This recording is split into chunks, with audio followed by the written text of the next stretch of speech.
Hello friends and welcome to another video from my series Quick Thoughts On, in which I always talk about different stories from the rich Star Trek universe. I have just seen the next episode of Star Trek Discovery. It was called An Obol For Charon, and these are my honest opinions about it. And because this is a video about Star Trek Discovery, I will make it slightly shorter and I'll try to avoid as many spoilers as possible. The first episode of the second season was pretty decent. It introduced us to new characters and I actually like them. I said that in my opinion, Captain Pike is exactly what the show needed, and 4 weeks later I still believe it. The first episode was decent. The second episode, however, was really boring. The third episode was simply awful. It was probably one of the, if not the worst Star Trek things I have ever seen.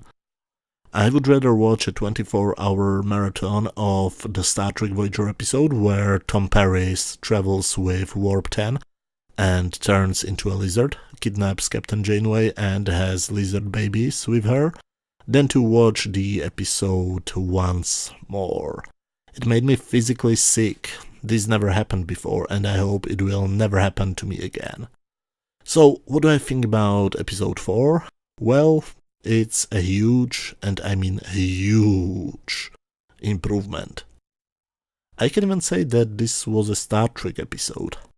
Not a very good Star Trek episode, but an average Star Trek episode. But I honestly don't remember the last time when I had a feeling I'm watching a Star Trek episode when I was watching Discovery. Maybe some people would say that the second episode had a Star Trek plot, but I was fighting my urge not to fall asleep, so I don't count that one. Discovery is usually Star Trek in name only. It is a strange combination of Star Wars, Battlestar Galactica, the modern reboot, not the good old one, and Game of Thrones. But this episode was actually really a good Star Trek story. I don't know how to express my feelings towards the plot of this episode. It wasn't bad, but it has one huge problem. It's a mix of several different Star Trek stories. We have a huge spherical object in space. We have a space phenomena which threatens the ship, and the solution is to do something what would usually destroy the ship. We have an alien probe which wants to send all of the evidence about its creators to the crew just to preserve a dead civilization. We have a crew losing the ability to talk together in one language. We have crew members trapped in a room and trying to use logic and science to get out. We have a crew member being swallowed by an alien parasite.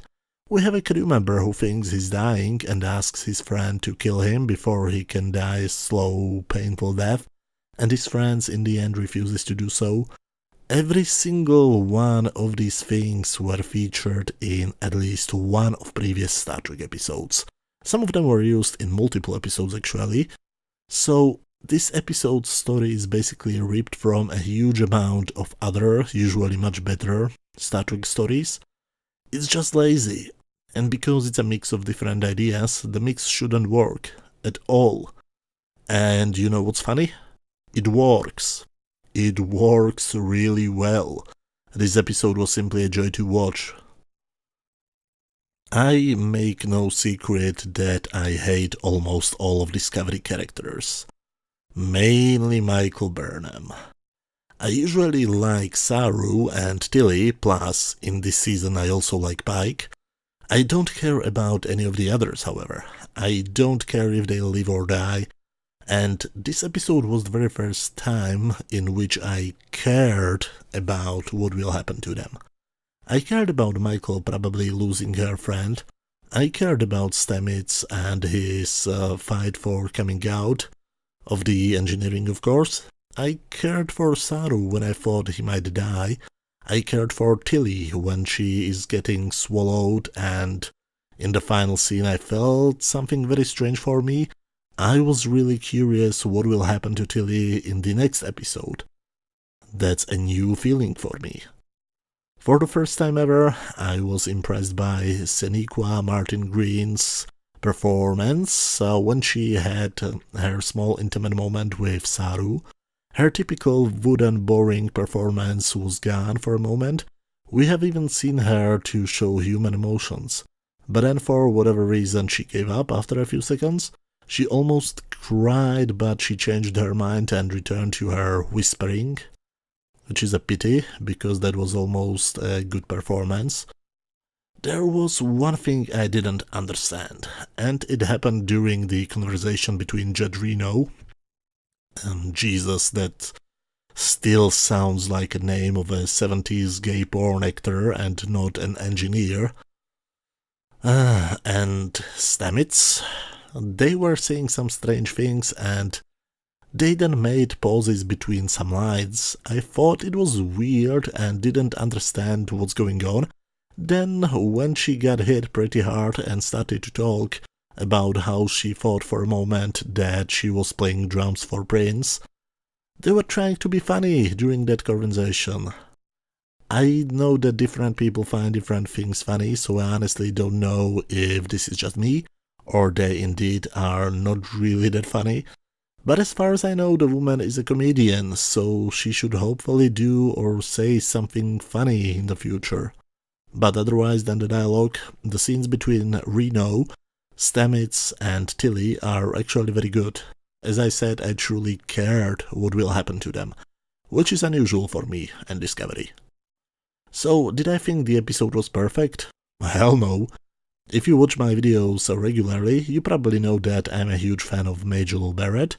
I loved her as Lwaxana Troi, I loved her as Christine Chapel, and I even loved her as number 1 in my favorite Star Trek story ever, The Cage. So, you can imagine that I was very curious when I've seen that they bring number 1 to this episode. And she appeared in the beginning and she managed to piss me off. The first seconds her face appeared on screen. Seriously, producers, have you actually ever seen The Cage? What is the thing that number 1 is mostly known for?